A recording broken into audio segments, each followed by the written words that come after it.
হারামখোর কখনো সুখী হয় না। ওর কোটিপতি হতে পারে, ও বড়লোক হতে পারে, ওর গাড়ি বাড়ি থাকতে পারে, ওর নিজে জানে সে একটা চোর।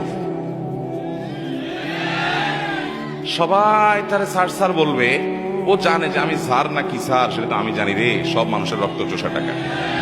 এই জন্য হারামখোরের মনে কখনো শান্তি থাকে।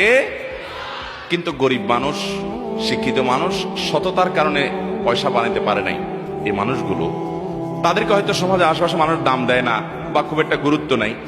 মানসিকভাবে সে জানে সে কত বড় একটা শক্তিশালী মানুষ, যে সে নীতিবান ছিল, আদর্শবান ছিল, কখনো তার নীতিকে বিক্রি করে নাই। এরকম বহু সৌভাগ্যবান মানুষ দেখার সৌভাগ্য আমার হয়েছে। সরকারি চাকরি করেন, বেসরকারি চাকরি করেন, চাইলে কোটি কোটি টাকা বানাতে পারতেন, কিন্তু খুব কষ্টে দিনাতিপাত করেন। কোন রকম রিটায়ারমেন্টের পরে ছোটখাটো একটা বাড়ি ছাপড়া তুলে পাঠ করছেন। অনেক বড় অফিসার ছিলেন, কিন্তু 2 নম্বর পথে পা বাড়ান নাই। তাদের মানসিক যে শান্তি, নবী সাল্লাল্লাহু আলাইহি ওয়াসাল্লাম সে কথাই বলেছেন, লাইসাল গিনা বিকাসরাতিল আরজ, অনেক টাকা পয়সা মালিক হওয়ার নাম ধনী হওয়া নয়।